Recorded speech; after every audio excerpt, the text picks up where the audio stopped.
welcome to Season 4 of the Soccer Coaching Podcast, brought to you in association with our friends at Spond. Thank you for listening. I hope you enjoy this episode.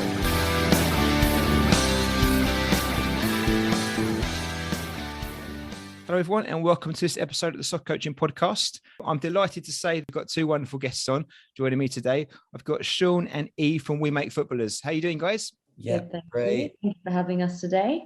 Entirely my pleasure. I appreciate you both making yourselves available and pretty much short notice as well. So we're going to chat a bit about what you guys have done historically and what you currently do, and obviously the whole thing around women footballers and how that's grown over recent years and you know the future plans for that. Before we get started, Eve, if you don't mind, we'll start with you. A bit about your background and what your current role is at We Make Footballers.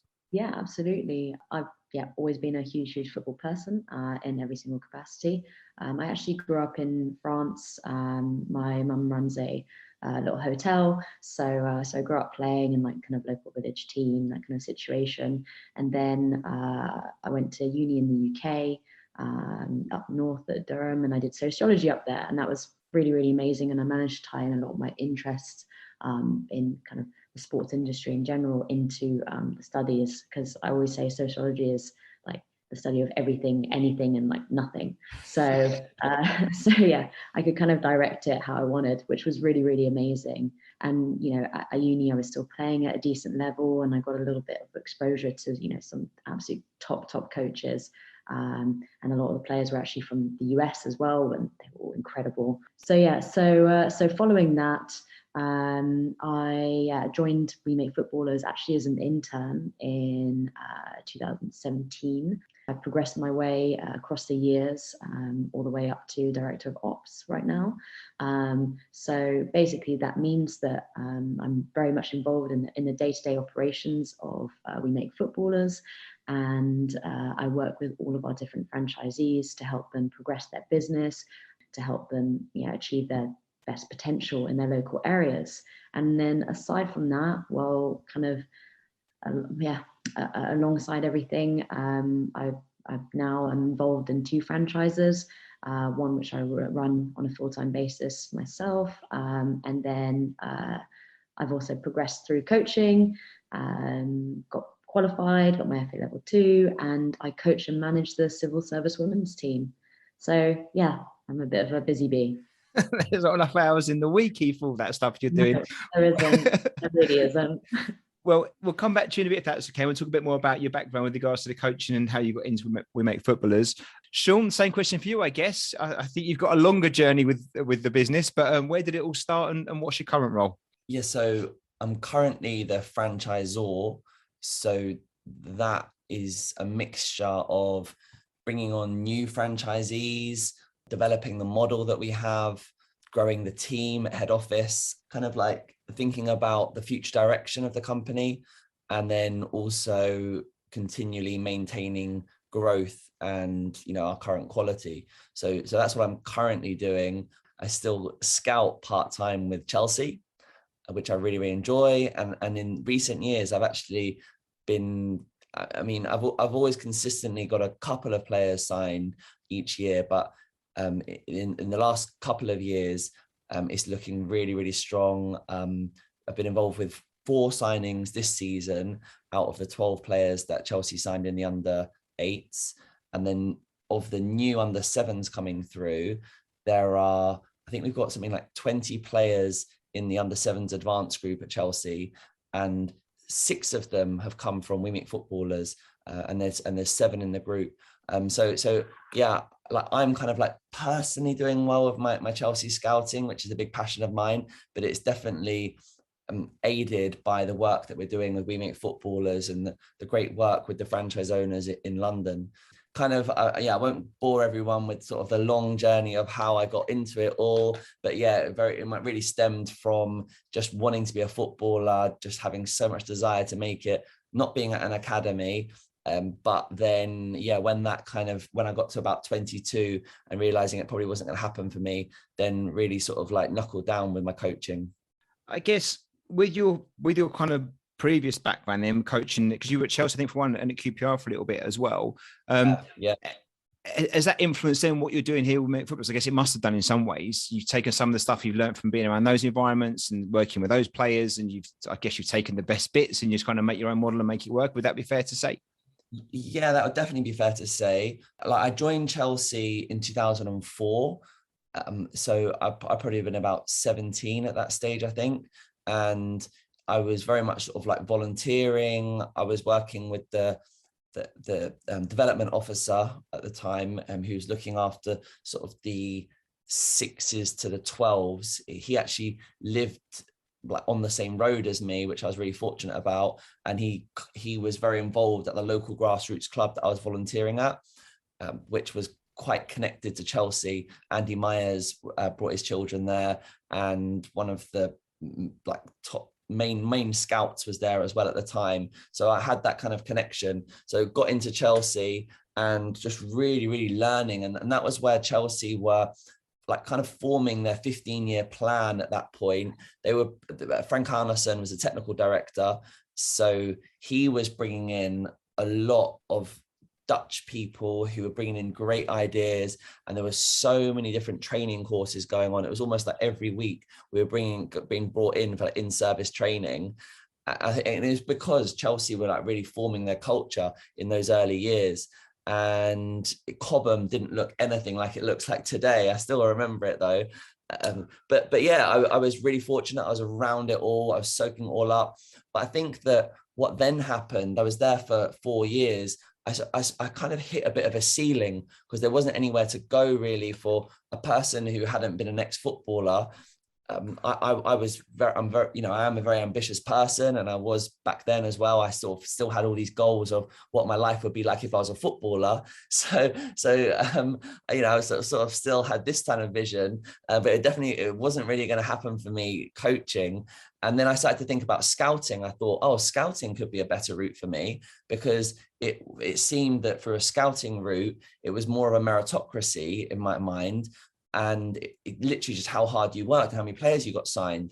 And but the thing is, like, being a bit of a sort of scruffy 20-year-old, because I was at university at the time as well, is sort of like, a lot happening. But I think that they didn't really take me seriously because I didn't probably look like a conventional scout at that time.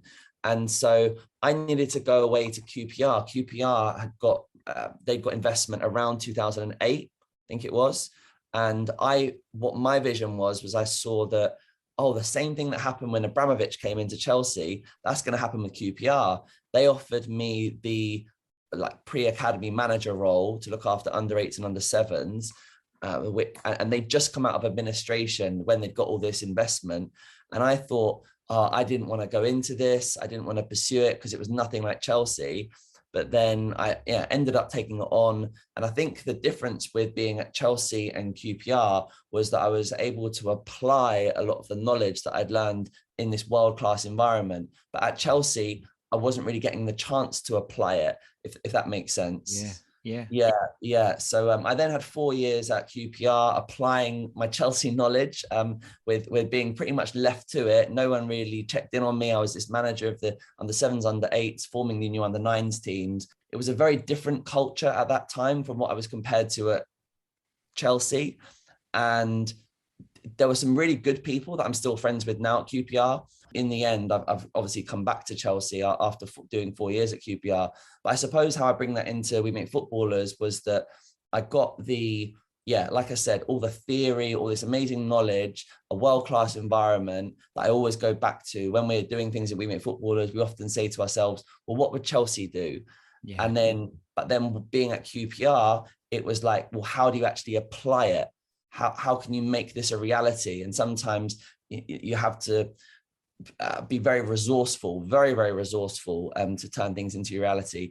And that then works with We Make Footballers because we are in a grassroots environment. Even though we have like world-class ambitions, sometimes we're working in secondary schools, sometimes we're in grassroots environments, and you just have to make things work. But that would be a long-winded explanation of explaining how I've applied the Chelsea and QPR background into We Make Footballers. So it's a perfect answer, because I've seen some of the sessions and I've been around. We've got players that have gone through the program with you guys and that they've really enjoyed it, and you can see the benefit for them. But I got that sense is a combination of kind of, seeing like some really high quality academy stuff that you've been around, or seeing actually when you've got this, when I deliver the same kind of ambition, but maybe on reduced resources, how do you manage to do that and maintain quality? And I guess that's what I was getting from, and you answered it superbly. So thank you.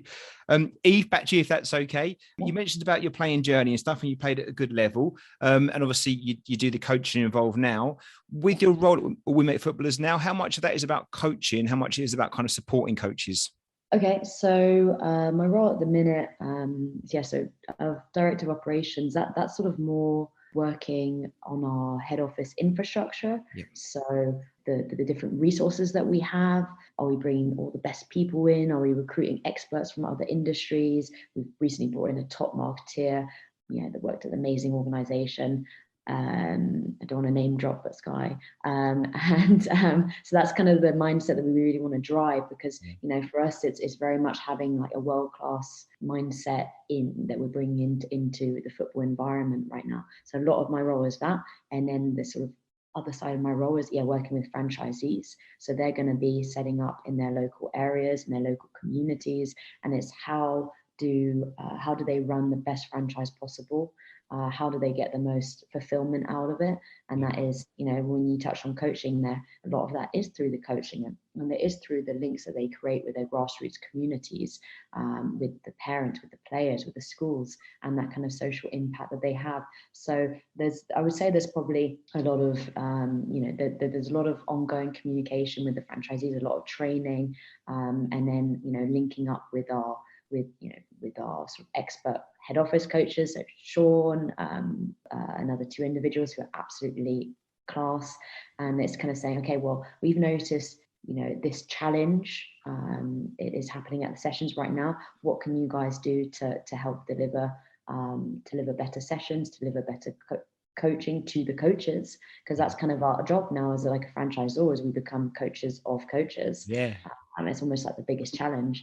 That would sort of be how I'm involved. And I would say, I talked about, running a franchise. In my kind of own time in the evenings, I also deliver We Make Footballers sessions for 4 to 12-year-olds. So okay. Yes, that's how much of the coaching that I actually do myself, but that's sort of a little bit separate. Okay, well, to either of you then, just a bit about the background about the company itself then, and not so much its history, but kind of what the model is, what it looks like for those that aren't aware of the brand. I mean, I see I'm North West London, so we've got some centres around us. And like I said, I've been and physically seen the sessions and they've always been fantastic. I've had players that come to us that train there and they love it. And you can see the work you guys are having with those players. But for those that don't know about it, what's the model look like? How does it work? How do you kind of attract the players in, and what would they get on their journey if they're part of We Make Footballers? Yeah, I mean, I think it changes as the players get older. For some players, it's going to be introducing them to the game. I mean, that's like the most important thing that we push for. It's get the player to fall in love with football, and then encourage them to have good habits for when they're on the outside. Can we encourage them to practice more on their own with their parents and family members? And then are they doing the right things when they are practicing? So we kind of see that we supplement what they do with, if there's a player that's playing for a grassroots team, we'd say that they wouldn't just do grassroots football if they're looking to improve in their team environment. They also might go and do some individual practice and work on their fundamentals. And what we look to do is focus on those fundamentals. It's very much in the technical corner and the physical corner, not so much tactical work with what we do.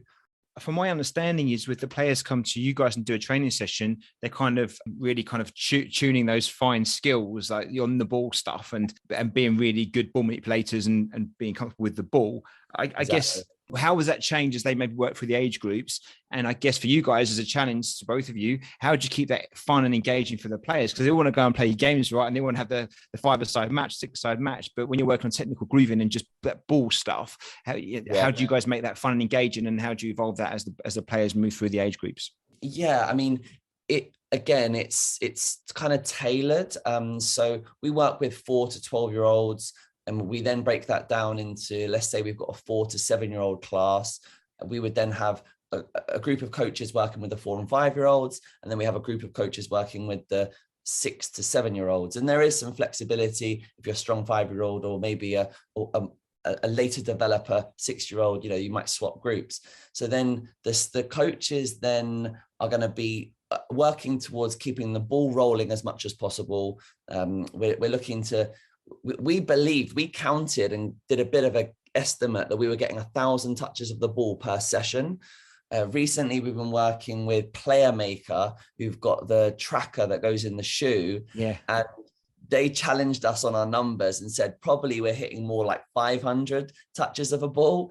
But you get the idea. We are looking to push players to work as hard as possible. And for us in our exercises, we're saying to ourselves, all right, well, how can we minimize interventions? How can we explain this game as quickly as possible? How can we just get these players getting in their reps, but having fun while they do it? Kind of think 10 minutes is probably the optimal time. We're noticing that children these days don't have the best concentration, especially with the fact that we work with 5,000 players. So you might get your top elite who are happy to go and do the repetitions for an hour, passing against the wall. And we know that's going to develop them, but you can't persuade every kid to do those repetitions, even though it is good for them. We know how hard it is to get kids to eat vegetables. It's obviously the same principle. So yeah, the short 10 minutes, coaches, super high energy, music blaring in the hall, just lots of fun, lots of activity. Yeah, that's kind of what's working for us.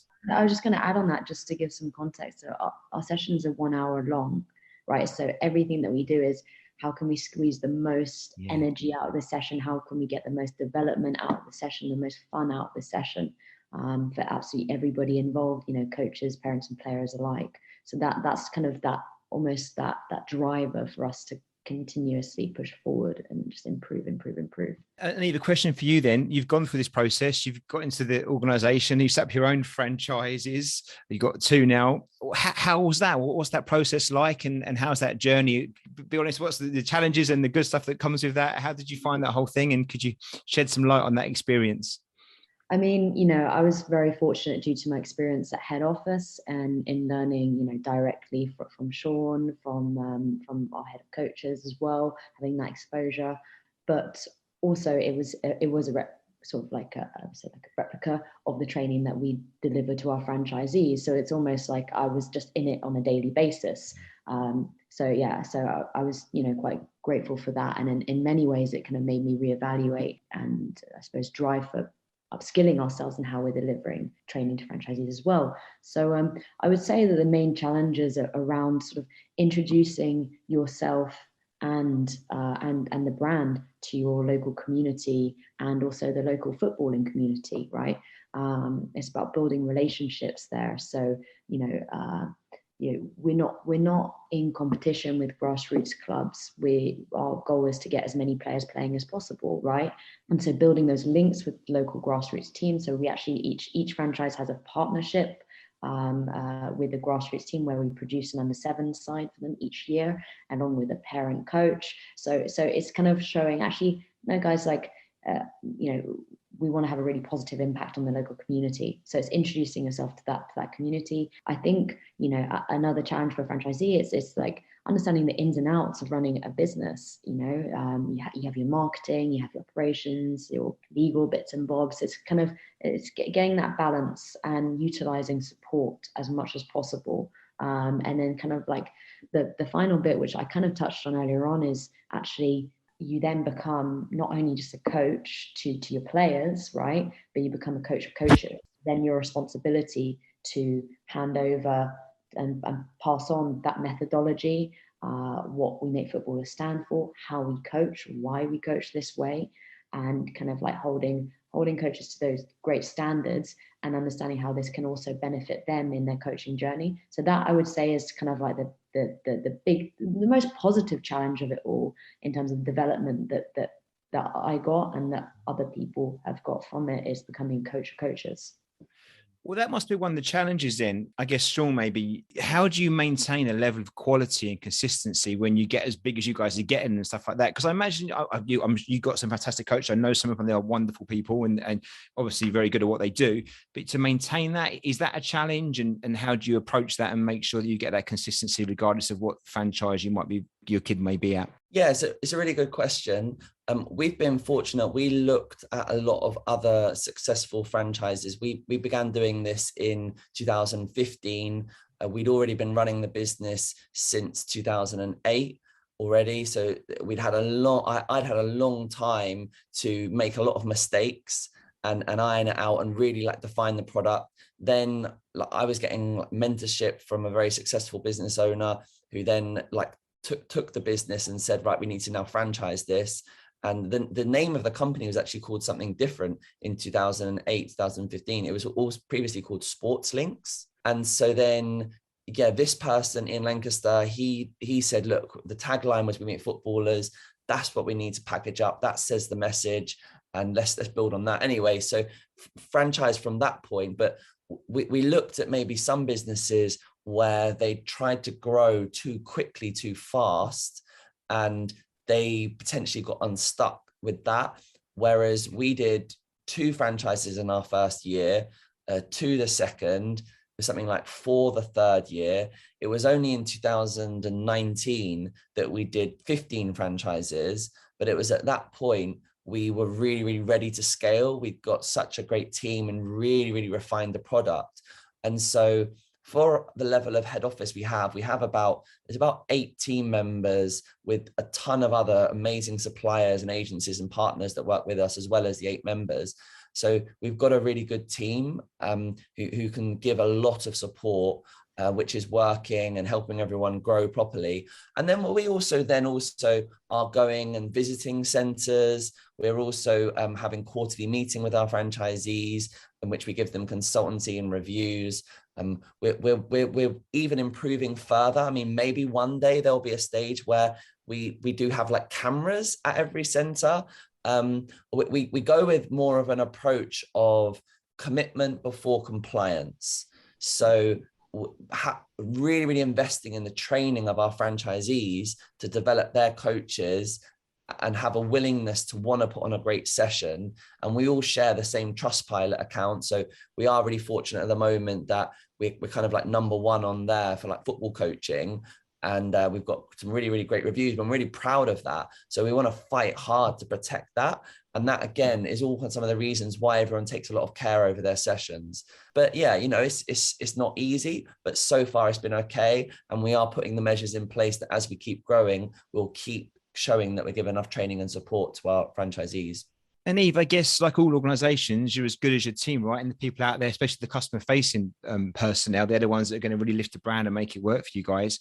If someone wants to set up a franchise and be part of this, what's the process and what do you look for in that? Because I guess you're going to be quite particular about the kind of people you want to wear your brand and market yourselves and make sure they're presenting the right example of the organization, right?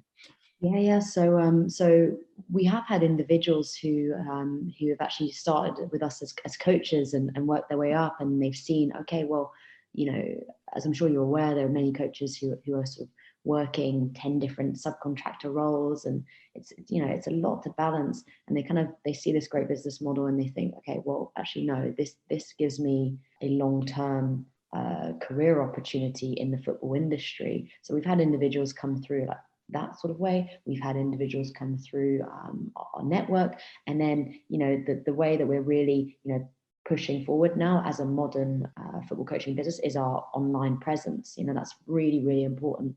We're just for us, the investment that we're putting in into our brand and our online presence is just ongoing. And so a lot of our interest comes through that way.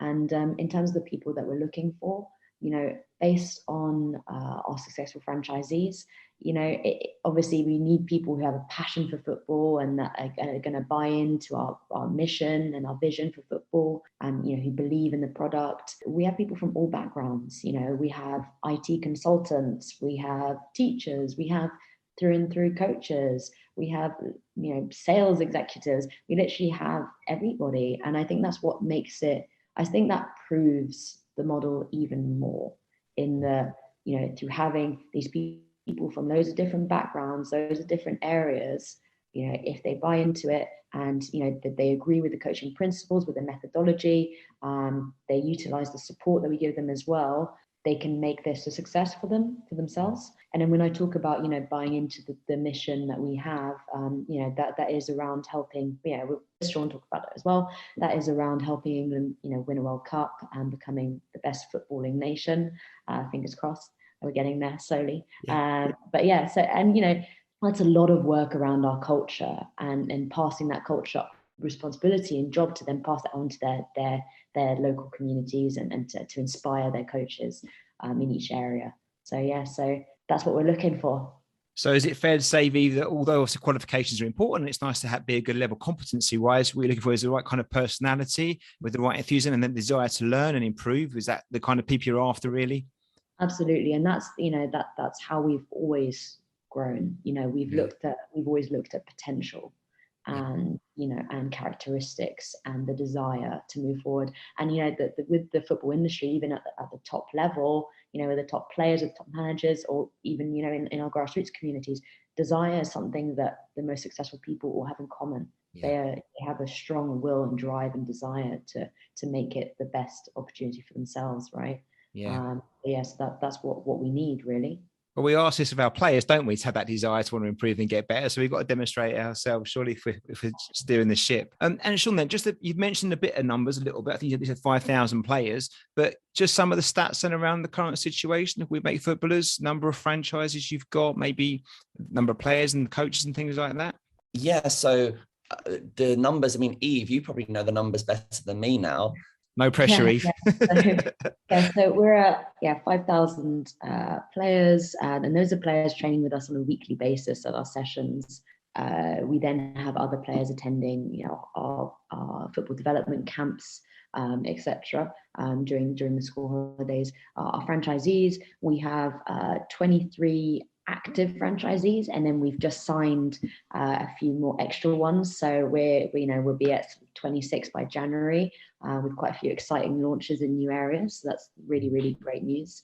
And then coaches, we have over 300 coaches in the company, and that's something that's a big focus for us now to continue to develop our coaching network and sustain their coaching journey with us.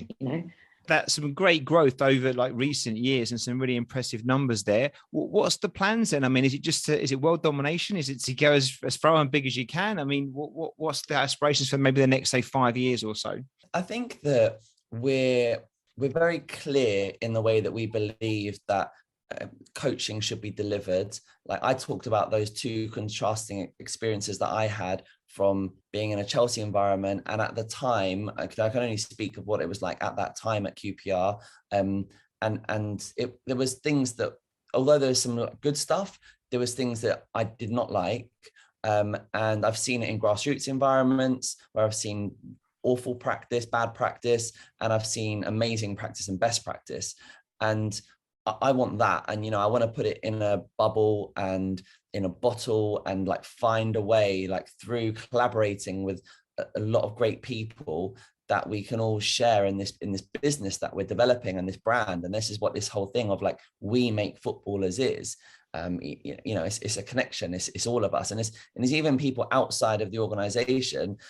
There's so many good coaching companies, especially in England now, doing great work. We are kind of becoming a very, very strong brand, and we are a strong brand, and it's continually growing. And we do want to take that international. At the moment, we're actually speaking with someone that is very close for us happening, where we'll go abroad, and that's exciting for us. And we want to take it as far as we can take it. And what about a games program? Because as far as I know, and I could have this wrong, so please correct me if this isn't correct, you do the training sessions. Do you have matches for the players, or is that something you leave that to their grassroots space, whatever to do outside of the We Make Footballers? You're just about getting the skills and that kind of other side to their game. Is that where you're positioned?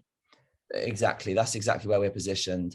We're 1v1s, a lot of 1v1s in indoor months. We do half an hour of 1v1. We skills, conditioning, movement work. That's the makeup of our syllabus. So yeah, in terms of like the tactical work and teamwork, a lot of that is done at the clubs. Yeah.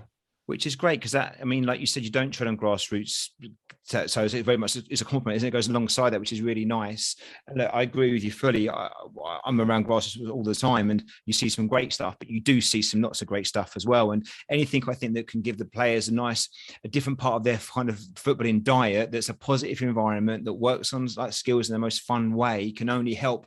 And in some cases take the edge off maybe some of the more serious, if you want to call it that, weekend football that they kind of get thrown into and stuff. And I think with the way you guys are positioned, it does that quite nicely. You can't not enjoy women football session because it's just fun and get on the ball, right? There's no pressure as such. Exactly. Couple of questions then. You got up to 12-year-olds, and now for me personally, I think you got the age group spot on. 4 to 12s, they are the most fun. They want to come and play. They're in some ways the easiest to work with. So you stop before you get those terrible teenage years. I'm coached under 13s now, so although we've got a good bunch, I can see some of the challenges that lie ahead. And I coach under 6 to under 10s as well, and they're always good fun. But why do you stop under 12s? Or is there a reason for that, or is it just because that's how the model kind of works best? No, it's absolutely for that reason, that at the point where the players go to secondary school, especially year 8, is where it all gets quite serious for football for them. The player is either going to really sort of like knuckle down, and maybe they're going to knock on a door for an academy or play a high grassroots level, but they're very in a very sort of serious environment. But then a lot of the other children, maybe they're stopping, maybe they're going into another sport, or they're specializing in their sport, or maybe they're specializing in music or something else, or you do see a sort of quite a big drop off at that age. So it kind of what has been, we've tested older classes as well, and it's not to say that we wouldn't maybe do an older class again in the future, but with franchising, you have to give your franchisees something that works. It's a proven model, and we've proved it at 4 to 12. We can get the numbers in there. Unfortunately, we haven't been able to make it work and be viable at the older ages. And I think as well, I talked about the grassroots relationships as well. Through those, we are then able to connect to players of an older age who do want to continue. And also now, I noticed in our company-owned franchise actually the other day that some of the players who had stayed with us up until 12 and they gone off and played their grassroots football, they're now coaching with us, which is just so good to see. It's brilliant. Amazing. Yeah.